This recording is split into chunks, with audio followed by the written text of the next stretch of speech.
Salam, bugünkü dərsimizin mövzusu çəkidir. Əvvəlcə bunu bildirmək istəyirəm ki, çəki ilə kütlə eyni cəmiyyət deyil, onları qətiyyən qarışdırmaq olmaz. Kütlə M hərfi ilə işarə olunur, yadımızdadırsa. Çəki isə P hərfi ilə işarə olunur, çəki vektorial cəmiyyətdir və çəki bir qüvvədir, bir təsirdir. Ona görə vahidi Newtondur. Bəs indi hansı qüvvədir? Çəki cisimlərin dayağa və yaxud da cisimlərin askıya göstərdiyi təsir qüvvəsidir. Təbii ki, hər hansı bir dayaq üzərinə bir cisim qoymuşuqsa, o cisim öz ağırlığı ilə o dayağı sıxmağa çalışır, aşağı doğru itələməyə çalışır. Və yaxud da hər hansı bir askıdan bir cisim asmışıqsa, o cisim buradakı ipə bir təsir edir, ipi aşağı doğru dartmağa çalışır. Həmin o cisimlərin dayağa və yaxud da askıya göstərdiyi təsir çəki adlanır. Deməli, bu oldu dayaq, bu da oldu askı. Cismin dayağa və yaxud da askıya göstərdiyi təsir qüvvəsidir. İndi Newtonun 3-cü qanunu yadımıza salaq biz. Hər hansısa iki cisim, bu birinci olsun, bu ikinci olsun, qarşılıqlı təsirdədirlərsə, fərz eləyək bir-birini cəzb edirlərsə, elə cazibə qanunundan deyək. Bu cisimlər, tutalım ki, birinci cisim ikinci cismi özünə doğru cəzb eləyirsə, ikinci cisim də onda birinci cismi özünə doğru cəzb eləməlidir və bu qüvvələr modulca bərabər istiqamətcə əksidir. Və yaxud da hər hansı iki cisim bir-birini itələyirsə, tutalım ki, birinci ikincini itələyirsə öz qüvvəsindən, ikinci də birincini itələməlidir öz qüvvəsindən və bu qüvvələr modulca bir-birinə bərabər, istiqamətcə isə buradan görürük ki, əksdirlər. İndi belə çıxır ki, hər hansı bir cisim dayağa təsir eləyirsə, bir çəki ilə və yaxud da cisim askıya təsir eləyirsə, onda belə çıxır ki, dayaq da cismə təsir eləməlidir. Əks istiqamətdə. Və yaxud da askı da cismə təsir eləməlidir. Əks istiqamətdə. Dayaqda dayağın yaratdığı qüvvə, dayağın cisimlərə göstərdiyi qüvvə, dayağın reaksiya qüvvəsi, askının cismə göstərdiyi qüvvə isə gərilmə qüvvəsi adlanır. Və Newtonun 3-cü qanununa görə bu qüvvələr təsir əks təsir qüvvələridir. Yəni çəki nəyə bərabərdir? Çəki bu birinci şəkildə n-lə tarazlaşır, n-lə bərabərləşir, daha doğrusu tarazlaşır deməyək, təsir əks təsir qüvvələridir, ona görə bir-birinə bərabərdir. Burada isə t ilə bir-birinə bərabərdir çəki, gərilmə qüvvəsindən, təsir əks təsir qüvvələri olduğuna görə. İndi bu cisim nəyi nəticəsində dayağı sıxır, aşağı doğru itəlir? Əlbəttə ki, bunun bir ağırlığı var. Öz ağırlığı nəticəsində dayağı aşağı doğru itələyir. Onda buradan çəkinin düsturunu alaq. Çəkinin düsturu elə ağırlıq qüvvəsindən eyni olur. Çəkinin düsturu mg'dir. Çəki kütlədən düz mütənasib asılıdır. Cisimlərin kütləsi nə qədər çox olsa, cisim bir o qədər böyük qüvvə ilə dayağa və yaxud da askıya təsir eləyər. İndi diqqət eləmək lazım ki, buradakı çəki, ümumiyyətcə, cisim öz-özünə təbii ki, təsir elə bilməz də. Qarşılıqlı təsirdən söhbət gedirsə, burada iki cisim olmalıdır və biri digərinə təsir eləməlidir. İndi burada çəki nəyin nəyə göstərdiyi təsir qüvvəsidir? Çəki bilmək lazım ki, cisimlərin dayağa göstərdiyi təsir qüvvəsidir. Burada təsir eləyən cisimdir, təsirə məruz qalan dayaqdır. Amma reaksiya qüvvəsindən danışırıqsa, təsir eləyən dayaqdır, məruz qalan cisimdir. Burada çəkidən danışırıqsa, təsir eləyən cisimdir, məruz qalan ipin gərilmə qüvvəsi, daha doğrusu ipdir, askıdır. Gərilmə qüvvəsindən danışırıqsa, təsir eləyən ipdir, məruz qalan cisimdir. İndi cismə təsir eləyən qüvvələr göstərin desə, tutalım ki, bir dənə dayaq verir bizə, deyir ki, bu cismə təsir eləyən qüvvələr göstərin. Götürüb buradan çəkini qoya bilməzsiniz, P-ni yaza bilməzsiniz. Çünki o cismə təsir eləmir, olunmur. Çəki cismə təsir eləmir. Çəki cisim tərəfindən dayağa təsir eləyir. Cismə təsir eləyən qüvvələr deyəndə dayaq cismə reaksiya qüvvəsindən təsir eləyir və bir də bu cismə ağırlıq qüvvəsi aşağı doğru təsir eləyir. Və bu qüvvələr, cismə təsir eləyən qüvvələr bir-birini tarazlaşdırır. Bu cisim burada sükunətdədir, dayaq üzərində. Onda bu qüvvələr bir-birini tarazlaşdırır. Yəni n mg-yə bərabərdir. Biz də görmüşdük ki, çəki elə n-dir, onda elə n də bərabərdir mg. Onda belə çıxır ki, elə çəkinin buradan mg olduğunu almış olduq. Və yaxud da hər hansısa bir askıdan bir m kütləli cisim asmışıq. Bu cismə təsir eləyən qüvvələr göstərir. Bu cismə təsir eləyən çəkini çəkə bilməliyik, çünki çəki cisim tərəfindən askıya göstərilir. Bizə lazımdır cismə təsir edən qüvvələr. Cismə təsir edən qüvvələrdən biri gərilmə qüvvəsidir, çünki ip cismə təsir eləyir və bir də ağırlıq qüvvəsidir. Yenə bu cisim burada sükunətdədir. Deməli, gərilmə qüvvəsindən ağırlıq qüvvəsi bir-birini tarazlaşdırır. Onda elə burada yazmışıq T bərabərdir P-yə, o da bərabərdir mg-yə. Amma nə zaman? Cisim sükunətdə olduqda. Və yaxud da cisim üfüqi səth üzərində hərəkət etdikdə. Tutalım ki, bu cisim, M-kütləli cisim, üfüqi istiqamətində bərabər sürətlə və yaxud da bərabər təcillə və yaxud da sükunətdədir. Bütün hallarda ola bilər. Bu halda çəki nəyə bərabərdir? Təbii ki, bu cismə təsir edən qüvvələri göstərsək, aşağı yenə mg, yuxarı yenə dayağın reaksiya qüvvəsi, o qüvvələr bir-birini tarazlaşdırır, n bərabərdir mg-yə və çəki də dayağın reaksiya qüvvəsinə bərabər olduğuna görə deməli çəki ilə mg olur. Deməli cisimlər sükunətdə olduqda və yaxud da üfüqi istiqamətdə düz xəttli bərabər sürətli və yaxud da düz xəttli bərabər təcilli hərəkət etdikdə, bir sözlə üfüqi istiqamətdə hərəkət etdikdə çəkinin düsturu olur mg.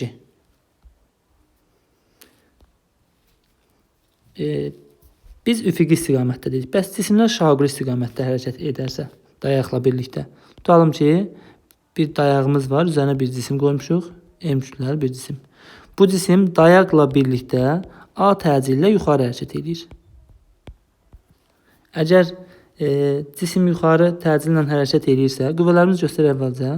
Dayağın reaksiya qüvvəsi. Təbii ki, cismə təsir edən qüvvələri göstəririk. Yuxarı dayağın reaksiya qüvvəsi, aşağı da ağırlıq qüvvəsi mg.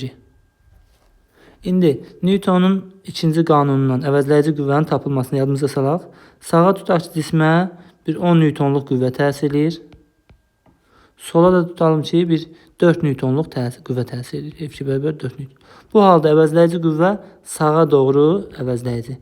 Qiyməti də 6 newton olurdu. Əks istiqamətdə onda çıxırdıq.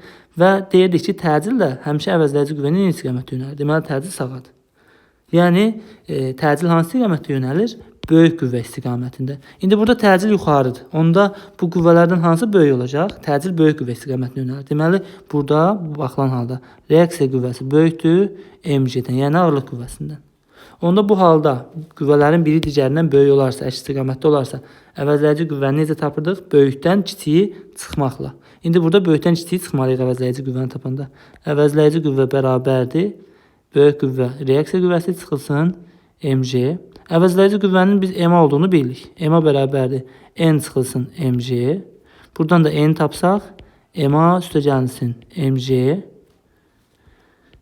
M-i də ortaq vuruq çıxarsaq, m a plus c və yaxud da c plus a toplanan yerdəkində cəm dəyişmir. Bax, son nəticəmiz budur. İndi bir digər tərəfdən biz bilirik ki, burada gördük ki, dayağın reaksiya qüvvəsi, bax, çəkinin mg olduğunu həmişə demək olmur. Amma çəki istisnasız reaksiya qüvvəsinə bərabərdir hər zaman. Bunun geri qalanını buradan götürək, bizi çaşdırmaz. Çəki istisnasız dayaq üzərində olanda cisim reaksiya qüvvəsinə bərabərdir. Əgər askıda olarsa, dayağın, daha doğrusu ipin gərilmə qüvvəsinə bərabərdir. İstisnasız. İndi burada dayağın reaksiya qüvvəsindən çəki əlbəttə ki, bir-birinə bərabərdir. Onda çəkinin düsturunu mg plus a olduğunu görürük. Deməli, cisimlər yuxarı yönəlmiş bir a təcilindən hərəkət etdikdə cismin çəkisi olacaq mg plus a. Və çəkinin təcildən asılı qrafikini qursaq, çəkinin təcildən asılı. İndi burada təcildə 0 versək, çəki nəyə bərabər qalır? Elə mg-yə. Deməli, cisim sükunətdə olanda mg idi. Yəni, cismin çəkisi mg-dən başlayır. Və təcilin qabağı müsbətdir. Deməli, bu artan funksiyadır. Deməli, mg-dən başlayıb xətti olaraq artır. Mg-yə də P0 deyə bilərik. P0 cisimlərin sükunət çəkisidir. Bəzən suallarda görəsizdir. Deyir cismin sükunət çəkisi. Yəni, sükunət çəkisi deyəndə mg nəzərdə tutulur. Bunu yadda saxlayaq. Əgər cismin təcili aşağı olarsa, dayaqla birlikdə aşağı doğru bir təcillə hərəkət eləyərsə cisimimiz. Yenə buradakı kimi əvəzləyici qüvvənin tapılmasından geçsək, son nəticəni belə alacaq. Çəki bərabərdir m, j minus a. Və çəkinin təcildən asılı qrafiki bu dəfə mg-dən başlayaraq xətti azalan olmalıdır. MC yazmayacağım da artıq bura P0 yazacağım. P0 elə MC-yə bərabərdir. Təcillə 0 versək, çəki MC olur. Amma təcilin müəyyən bir qiymətində J-dən A çıxır. Artıq bu azalan funksiyadır. Xətti azalır. Deməli, çəki təcildən ya təcilin dəyişməsinə görə ya xətti artmalıdır, ya da xətti azalmalıdır. Amma hansı təcilin? Təbii ki, şaquli istiqamətdə olan təcilin. Əgər cisim üfüqi istiqamətdə təcillə hərəkət edirsə, az öncə dedik, yeni təkrar deyək.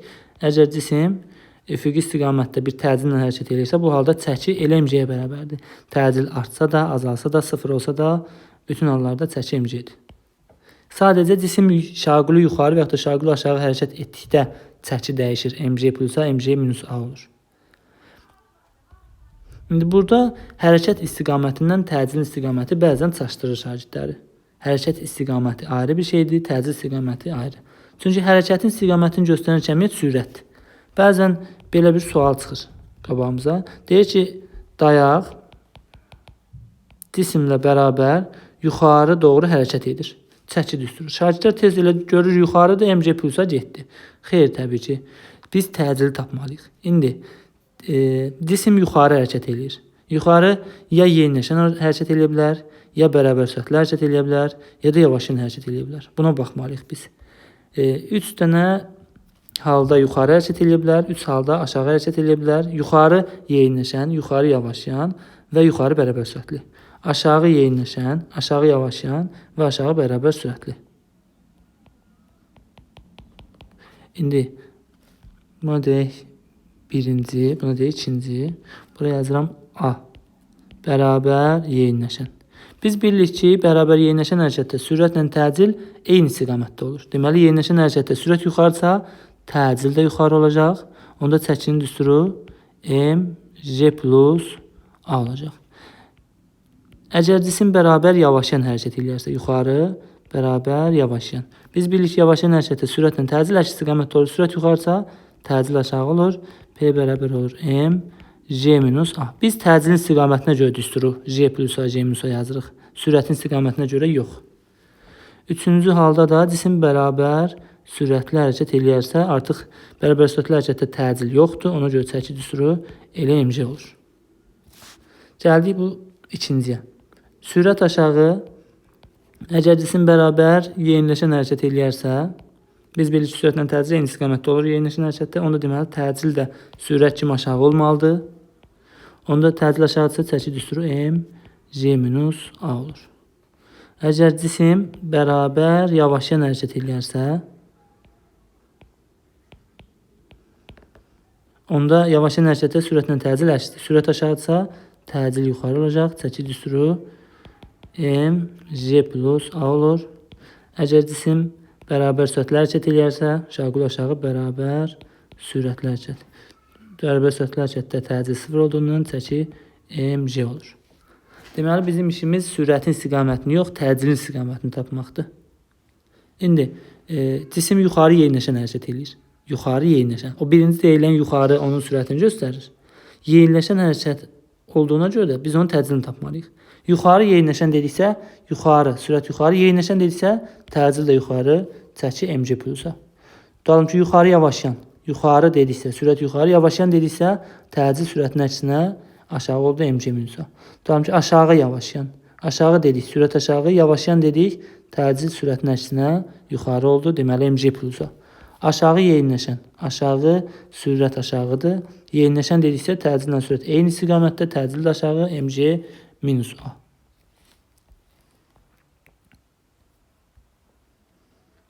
İndi hər hansısa bir liftin hərəkətinə baxaq. Bax, buradakı hərəkət elə liftin hərəkətindən eynidir.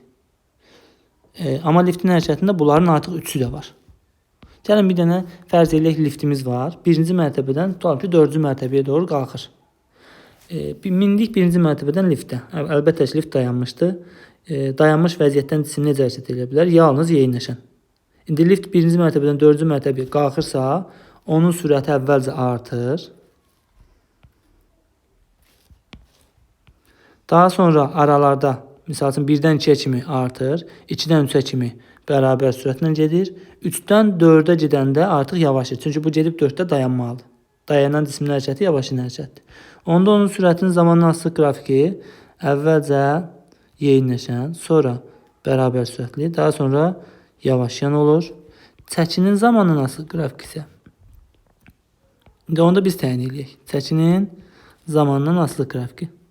Deməli, liftin hərəkət istiqaməti yuxarı idi. Buna diqqət etmək lazım idi. Biz baxırıq liftin hərəkəti yuxarı olduqda. Birinci hissədə görürük ki, cisim yeyinləşən hərəkət edir. Yeyinləşən hərəkətdə sürətlə təcil eyni istiqamətdə olur. Deməli, təcil də yuxarı. Təcil yuxarı olduğuna görə düsturumuz mc plus A olacaq. Deməli, çəki mc plus A-dan sabit qalmalı. Təbii ki, təcil dəyişmirsə, bərabər təcilli hərəkətdən gedir söhbət. Olacaq mc plus A-dan sabit. Daha sonra cisim bərabər sürətlə hərəkət edir, lift bərabər sürətlə hərəkət edir, bərabər sürətlə hərəkətdə təcil yoxdur, ona görə çəki mc oldu. İndi mc təbii ki, mc plus A-dan kiçikdir.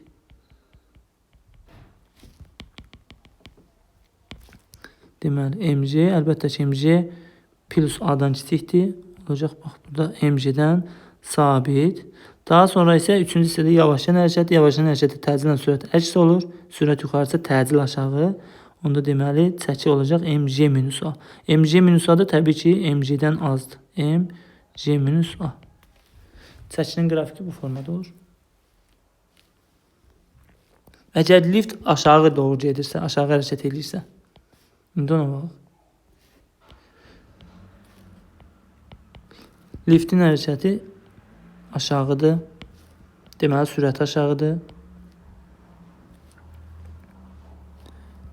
Təbii ki, mindik qalmış 4-cü mərtəbədən liftə dayanmış vəziyyətdədir. Yenə yeyinləşən hərəkət eləyəcək. Amma y-oxunun əksinə hərəkət elədiyinə görə proyeksiyası mənfi olur. Amma biz moduldan danışırıq. Deməli, yeyinləşəcək. Daha sonra 4-dən 3-ə qədər yeyinləşir. 3-dən 2-yə qədər tutalım ki, bərabər sürətlə hərəkət eləyir. 2-dən də 1-ə gəlib dayanacağına görə yavaşlayan hərəkət eləyir. Yeni çəkinin zamandan asılılığını quraq.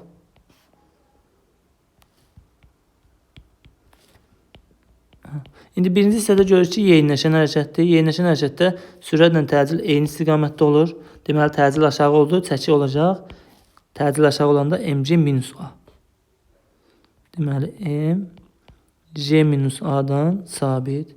Daha sonra bərabər sürətli hərəkətdir. Təcil sıfırdır, çəki mc.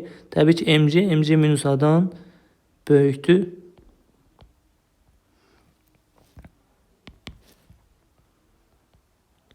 Daha sonra yavaşlayan hərəkətdir. Yavaşlayan hərəkətdə sürətlə təcil əksdir. Sürət aşağıdsa təcil yuxarı olacaq. Deməli, üçüncü hissədə təcil yuxarı olduğuna görə çəki mc plus A-dan sabit olacaq. Belə.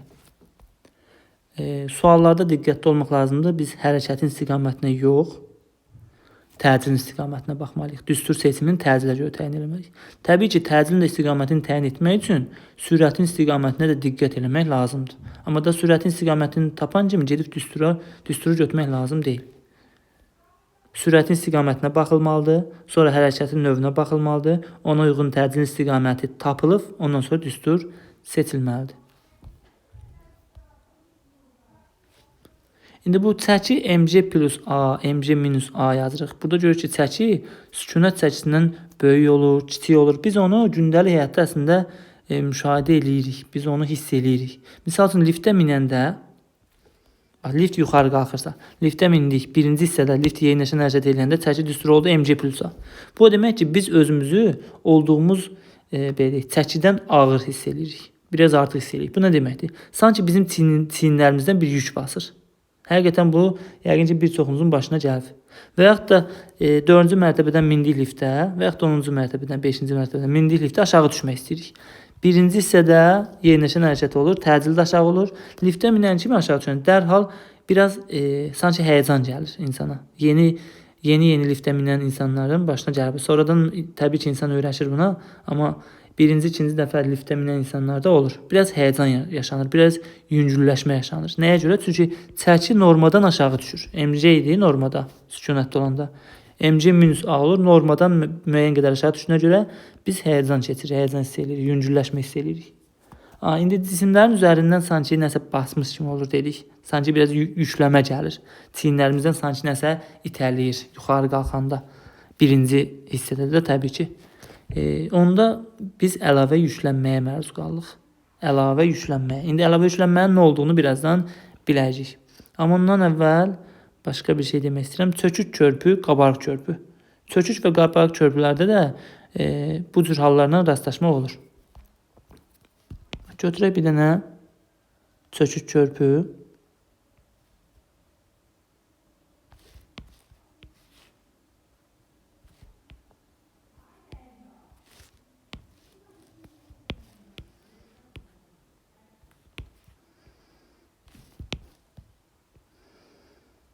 Bir dənə də qabarıq körpü.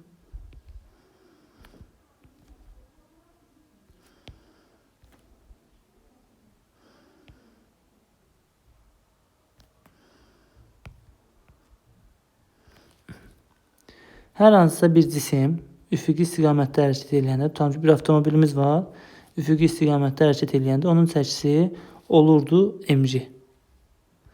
Əgər cisim gəlib körpünün bax bu aşağı hissəsindən keçərsə, bax buradan keçən anda onun çəkisi nəyə bərabər olur? Körpü çökük və yaxud da qabarıq olanda bu əyri xətli hərəkətdə hərəkət edir artıq. Bu cisim, avtomobil artıq əyri xətt üzrə hərəkət edir. Əyri xətlə hərəkətdə çevrənin bir hissəsi də təbii ki, bunu biz çevrəyə tamamlasaq, deməli bax cisim bu hissədə, bu körpüdə olduğu hissədə çevrə üzrə hərəkət edir. Çevrə üzrə hərəkətdə biz təcilin istiqamətinin mərkəzi olduğunu bilirdik. Deməli, cisim çökük körpüdə olanda onun təcili yuxarı olur. Təcil yuxarı olduqda çəkinin düsturu m J plus A olur. Qabarıq körpü isə yenə qabarıq körpüdə çevrənin bir qövsüdür. Biz bunu çevrəyə tamamlasaq, onda yuxarısında qabarıq körpünün ən yuxarı hissəsində təcil aşağı, yəni mərkəzə doğru yönəlir. Onda deməli cisim körpünün tam üstündə olanda təcil də aşağı olduğuna görə çəkinin düsturu olacaq. P bərabərdir M J minus A. Yenə biz təcilin istiqamətinə baxdıq təbii ki. Və yaxud da çevrə üzrə hərəkətdir dedik, əyri xətli hərəkət. Çevrə üzrə hərəkətdə təcilin düsturlarını biz görmüşdük, öyrənmişdik. V kvadratı bölünsün R, omega kvadratı R və s. Deməli, çəkinin düsturunu M, J plus V kvadratı bölək R yaza bilərik və yaxud da J plus omega kvadratı R yaza bilərik və s. Burada da çəkinin düsturu həmçinin M, J minus V kvadratı bölünsün R yaza bilərik. Təcilin bütün düsturlarını gətirib yerinə qoya bilərik. Son olaraq əlavə yüklənmə.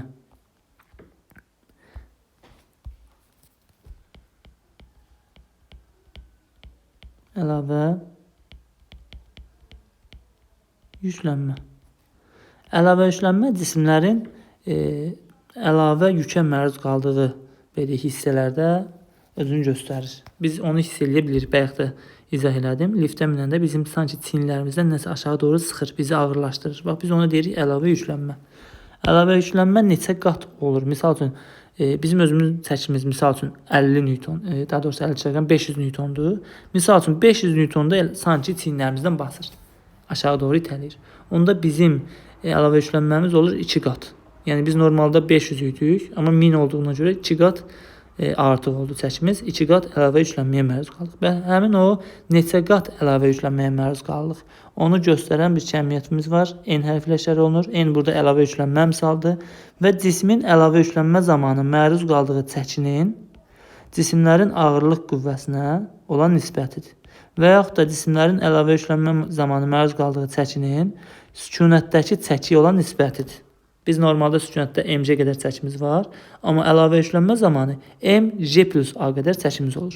Onda əlavə yüklənmə zamanı çəkinin düsturu təbii ki mc minus a olası deyil ki, mc minus a əlavə yüklənmə sayılmır. Əksinə sanki yüngülləşirik. Əlavə yüklənmə zamanı çəki düsturu mc plus a olur. Bölünsün. Sükunət çəkisi də və yaxud da ağırlıq qüvvəsi də mc'dir. Buradan m'lər ixtisar gedəndə j plus a bölünsün j qalır. Bunu da ayrı-ayrı kəsirlərdə göstərsək 1 plus a bölə j qalır. Və bu düsturların içərisində ən çox istifadə olunan bu ən sonuncudur. Təbii ki, digərlərini də bilmək lazımdır. Amma ən çox istifadə olunan məsələlərdə falan ən sonuncusudur. Tərifi də belə oldu. Cismin əlavə yüklənmə zamanı məruz qaldığı çəkinin ağırlıq qüvvəsinin neçə dəfə böyük olduğunu göstərən cəmiyyətdir və yaxud da nisbətini göstərən cəmiyyətdir. Əlavə yüklənmənin vahidi yoxdur, çünki çəki də qüvvədir, ağırlıq qüvvəsi bu da qüvvədir. İkisində vahidi Newtondur. Newton bölünsün Newton, ixtisar edir, heç nə qalmır. Deməli əlavə yüklənmə əlavə yüklənmə adsız cəmiyyətdir.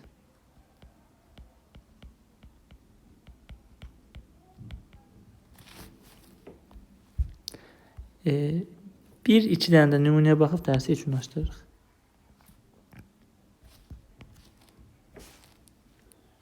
Belə bir sual. Hər hansısa bir cisim yuxarı yönəlmiş A təcili ilə hərəkət etdikdə onun çəkisi 3 dəfə böyüyür. Ya da A1 təcili ilə deyək. A1 təcili ilə yuxarı hərəkət etdikdə onun çəkisi 3 dəfə böyüyür. Həmin cisim kütləsi təbii ki eynidir, həmin cisim dediksə. Aşağı doğru A2 təcili ilə hərəkət etdikdə çəkisi 3 dəfə azalır. A1'i tap, A2'ni tap, ya A1'in A2'ye nisbətini tap, bu tip suallardan qabaqlaşırıq. İndi birinci halda dedik ki, yuxarı təcili hərəkət edəndə çəki 3 dəfə artır. Çəki təcil yuxarı olan çəkinin düsturu nətər olur? M, J plus A. Və deyir çəki 3 dəfə artır. Yəni normadan 3 dəfə artır. Norma nə idi? Norma yadda saxlayın, sükunətdəki çəkidir. Yəni MC-dir. MC-dən 3 dəfə böyük olmuş olur. Yəni MC vuraq 3 olur. İkinci halda isə burada özdə A1 təcil dedik, onca A1 yazaq. İkinci halda təcil aşağıdır. Onda çəkinin düsturu M, J minus A olur. Burada da A2 dedik. Və deyir ki, 3 dəfə azalır. Təcil aşağı olduqda cismin çəkisi 3 dəfə azalır. Yəni normadan 3 dəfə azalır. Yəni MC-dən 3 dəfə azalır. MC bölü 3 yazmalıyıq. İndi biz buradan A1'i tapsaq, A1, buradan M-lər ixtisar gedir. A1 plus J bərabər olur 3J'yə. Buradan da A1 bərabər olur 2J'yə. Buradan M-lər ixtisar gedir. J minus A2 bərabər olur J bölünsün 3'ə. Bunu 3'də 1 kimi yazsaq, bunu 3'də 3 kimi yazsaq. Buradan da A2 bərabər olur 3'də 2J'yə. A1'in A2'yə nisbətini tap desəm, misal üçün A1 bölünsün A2, 2J'nin 2J bölək 3'ə nisbəti, bu deyilir 3.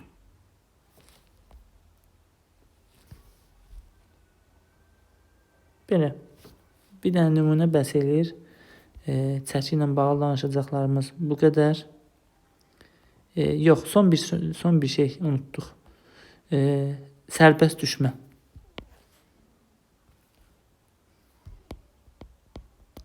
Sərbəst düşmə. Sərbəst düşmə zamanı cisimlər havada olur. Tək sərbəst düşmə olmasın. Aşağı atılmış, yuxarı atılmış, sağa atılmış, sola atılmış, bunların hamısında. Amma ən çox sərbəst düşmə deyiləcək suallarda. Sərbəst düşmə zamanı cisim havada olur. Havada olduğuna görə havada da təbii ki, nə dayaq var, nə askı var. Biz də öyrəndik ki, çəki cisimlərin dayağa bir də askıya göstərdiyi təsirdir. Havada da dayaq askı olmadığına görə sərbəst düşmə zamanı cismin çəkisi 0 olur. Və yaxud da 2 dənə cisimimiz var. 2 dənə cismi üst-üstə qoymuşuq.